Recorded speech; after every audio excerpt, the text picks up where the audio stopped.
American president ട്രംപും അതോടൊപ്പം തന്നെ ഗൾഫ് രാജ്യങ്ങളും കൊട്ടിഘോഷിച്ച് നടപ്പിലാക്കിയ സമാധാന കരാർ പൂർണ്ണമായി ഇല്ലാതെയായിരിക്കുകയല്ലേ. വീണ്ടും ഇസ്രയേലും ഗാസയും തമ്മിലുള്ള വലിയ പോരാട്ടമാണ് ഇപ്പോൾ അവിടെ നടന്നുകൊണ്ടിരിക്കുന്നത്. ഇതിന് ഏതെങ്കിലും കാലത്ത് അവസാനം ഉണ്ടാകുമോ? ഇത് സമാധാന കരാറാണെന്ന് ആരാണ് പറഞ്ഞത്? ട്രംപ് പറഞ്ഞതാണ് സമാധാന കരാറെന്ന്. ഇത് സമാധാന കരാറല്ല. ഇത് 20 ഇന ഏകപക്ഷീയമായ ഒരു നിർദ്ദേശം ട്രംപ് നോബൽ പ്രൈസ് കിട്ടുന്നതിന് വേണ്ടി അതിൻ്റെ തലേന്ന് ഉണ്ടാക്കി വെച്ച ഒരു സംവിധാനമാണ്. ഒരാഴ്ചയ്ക്ക് മുമ്പ് ഉണ്ടാക്കിയ സംവിധാനമാണ് അല്ലേ. ഇതിൻ്റെ ഉദ്ദേശം അദ്ദേഹത്തിന് നോബൽ പ്രൈസ് കിട്ടണം. തൽക്കാലത്തേക്ക് ഒരു വെടിനിർത്തൽ എങ്ങനെയെങ്കിലും ഖത്തറിനെയും ഈജിപ്തിനെയും തുർക്കിയെയും ഒക്കെ പിടിക്കാൻ ശ്രമിച്ചതാണ്. തീർച്ചയായിട്ടും ഒന്നാം തരം പറ്റിപ്പ് എന്ന് പറഞ്ഞാൽ ട്രംപിൻ്റെ ഏറ്റവും വലിയ പറ്റിപ്പ് നടത്തിയത് ഗാസയിലാണ്. അദ്ദേഹത്തിൻ്റെ എല്ലായിടത്തും അദ്ദേഹം പറ്റിച്ചിട്ടേ ഉള്ളൂ. അദ്ദേഹം പറ്റിച്ചാണ് ധനികനായത്, പറ്റിച്ചാണ് പ്രസിഡൻ്റായത്. അങ്ങനെ പറ്റിച്ച് ലോകത്തെ ഏറ്റവും വലിയ വ്യക്തിത്വമാകാനാണ് ട്രംപ് ശ്രമിച്ചുകൊണ്ടിരുന്നത്. അതിൻ്റെ ഭാഗം തന്നെയാണ് ഇപ്പോൾ നടന്ന ഗാസയിലെ നടപടികൾ. ഇന്നിപ്പോൾ അദ്ദേഹം എന്താ പറഞ്ഞേ? റാഫ എന്ന് പറയുന്ന മേഖലയിൽ ഇസ്രയേലുകൾ ഒന്നാന്തരം ആക്രമണം നടത്തിയപ്പോൾ 30 പേര് മരിച്ചെന്നാണ് അറിയുന്നത്. 60 വരെ ഉണ്ടെന്ന് അറിയപ്പെടുന്നു. എന്തായാലും ആ മരണത്തിൻ്റെ നിലവിളി ഉയർന്നപ്പോൾ ട്രംപ് തന്നെ പറഞ്ഞത്, നിങ്ങൾ ഇസ്രയേലിലെ സൈനികരെ കൊന്നു, അതിന് പകരം അവർ ചെയ്തു എന്ന് കൈയൊഴിഞ്ഞ മട്ടിൽ ഉള്ള അഭിപ്രായമാണ് അദ്ദേഹം പറഞ്ഞത്. ഇത് മാത്രമല്ല, എന്നും ഗാസയിൽ ഹമാസിൻ്റെ പോരാളികളെ ഓരോരുത്തരെയായിട്ട് വകവരുത്തിക്കൊണ്ടിരിക്കുകയാണ്. ഇപ്പോൾ അവർ 53% 50% ഏരിയ ഗാസയിലെ പിടിച്ചു വച്ചിട്ടുണ്ട്. അവിടെ ഒരു വരയും വരച്ചിട്ടുണ്ട്. ആ വരയ്ക്കകത്തേക്ക് കയറിയെന്ന്, വരയെന്ന് പറഞ്ഞാൽ അത് ഇസ്രായേലാണ് നിശ്ചയിച്ചിരിക്കുന്നത്. അവിടെ വരയൊന്നുമില്ല, ഇന്നിടം വരെ ഞങ്ങളുടേതാണെന്ന് വെച്ചിട്ടുണ്ട്. ഇതിലേ പോകുന്ന ഏതെങ്കിലും തീവ്രവാദി അതിനടുത്തൂടെ പോയാൽ പോലും അവരുടനെ തന്നെ വെടിവെച്ചിടും. എന്നിട്ട് പറയും ഞങ്ങളുടെ വരയ്ക്കകത്ത് കയറിയോണ്ടാണ് വെടിവെച്ചതെന്ന് പറയും. ഇങ്ങനെ തട്ടാവുന്നവരെ മുഴുവൻ തട്ടിക്കൊണ്ടിരിക്കുകയാണ്. പിന്നെ ഇപ്പോൾ ഒരു ന്യായം പറയുന്നത്, ഞങ്ങളുടെ മരിച്ച കുറച്ച് പേരുടെ മൃതദേഹം ഹാൻഡ് ഓവർ ചെയ്യാമെന്നത് ഇതുവരെ തന്നിട്ടില്ല. അപ്പോൾ അഫ്ഗാൻ പറയുന്നത് ഹമാസ് പറയുന്നത് ഞങ്ങളുടെ കൈവശം ഇതില്ല, ഞങ്ങളിതിന് എവിടെയാണ് തപ്പി കുഴിച്ചെടുക്കണം. പക്ഷേ കുഴിച്ചെടുത്തിട്ടുണ്ട്, അതിന് വേറെ വിധത്തിൽ അവന്മാർ പ്രോസസ്സ് ചെയ്ത് എവിടെയൊക്കെ കൊണ്ടുപോവുകയാണെന്നുള്ളതിൻ്റെ ഏതോ വീഡിയോ കാണിക്കുന്നുണ്ട്. ആ വീഡിയോ ഒക്കെ എന്താണെന്നുള്ളത്, അതിൻ്റെ യാഥാർത്ഥ്യം എന്താണെന്നുള്ളതും കണ്ടറിയണം. എന്തായാലും അടിക്കാനുള്ള നല്ലൊരു ഉപകരണമായിട്ട് ഈ മൃതദേഹങ്ങൾ ഉപകരിക്കുകയാണ്.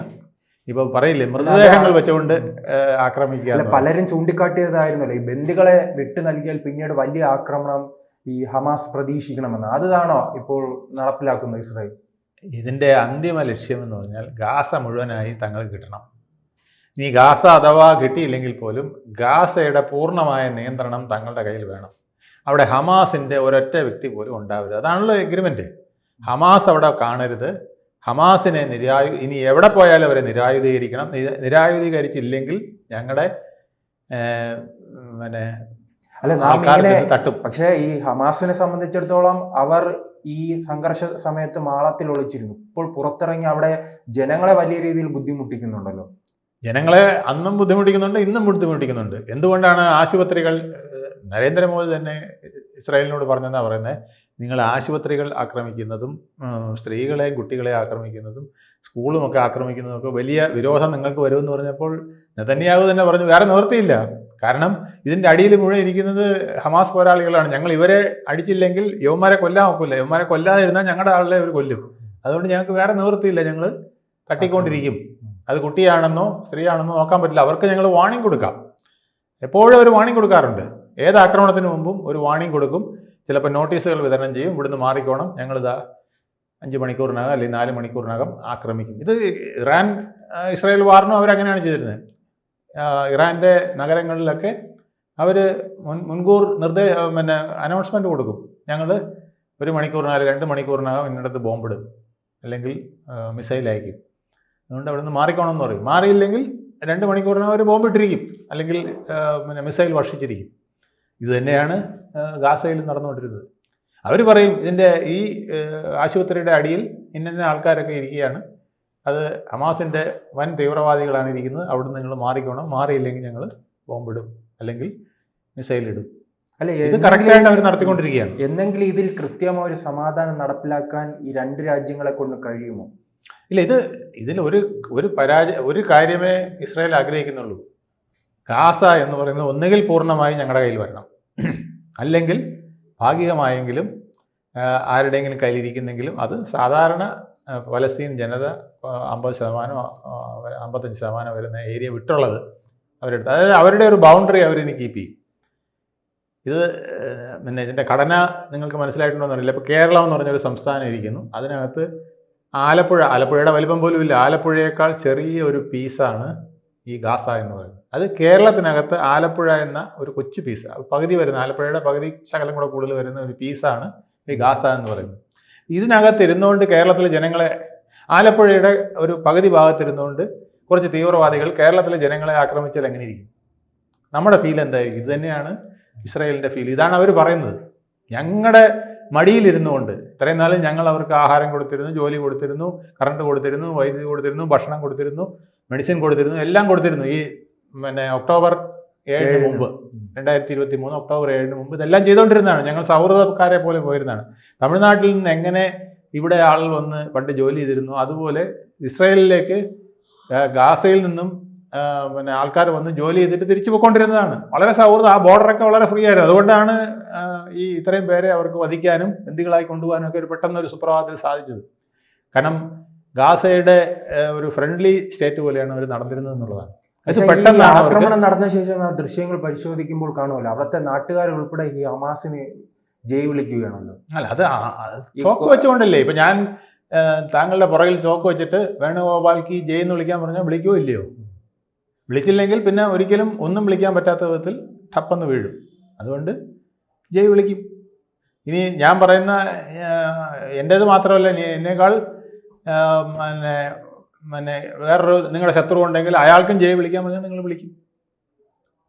അതിന് പിന്നിൽ നിൽക്കുന്ന തോക്കാണ് കാരണം.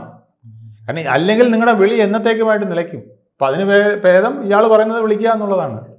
ഇത് അവിടെ പീസ് വന്നപ്പോൾ എന്ന് പറഞ്ഞപ്പോൾ ജനങ്ങൾ തുള്ളിച്ചാടി കണ്ടില്ലേ?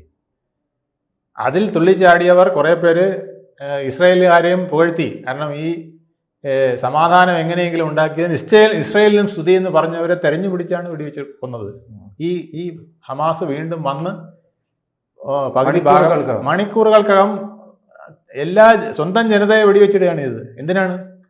ഇസ്രായേലിന് അനുകൂലമായി ചിലർ മുദ്രാവാക്യം മുഴക്കി, സമാധാന ചർച്ചയ്ക്ക് ഇടവരുത്തി സമാധാനം ഈ നാട്ടിൽ കൊണ്ടുവരാൻ ശ്രമിച്ച ഇസ്രായേലിൽ നിന്നും പറഞ്ഞാൽ ജയ് വിളിച്ചു. ആ ജയ് വിളിച്ചവരെ തട്ടി. ഇത്രയ്ക്ക് ക്രൂരമായ രീതികളാണ് അവിടുത്തെ കാര്യങ്ങൾ പോകുന്നത്. അതിനിയും ഇങ്ങനെ തന്നെ പോകും. അല്ലെങ്കിൽ ഹമാസ് അവിടുന്ന് ഒഴിഞ്ഞു പോവുകയോ ഈ കരാറിൽ പറഞ്ഞിരിക്കുന്ന പോലെ നിരായുധീകരണം നടത്തി അവരെ മാറ്റുകയോ ചെയ്യണം.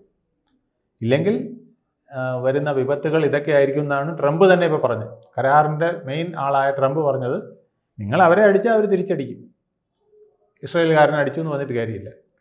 നമ്മൾ പിള്ളേരോട് പറയില്ലേ, നീ പോയി അവനെ തോണ്ടിയാൽ അവൻ ചിലപ്പോൾ നിന്നെ കുത്തിയെന്നിരിക്കും, അല്ലെങ്കിൽ തലയ്ക്ക് കൊട്ടിയെന്നിരിക്കും. അതുകൊണ്ട് നീ കുത്താതെയും കൊട്ടാതെയും ഇരുന്നോണം എന്ന് പറയുന്ന പോലെ ഗാസയിലെ ഹമാസ് തീവ്രവാദികൾക്ക് ട്രംപ് മുന്നറിയിപ്പ് നൽകിയിരിക്കുകയാണ്.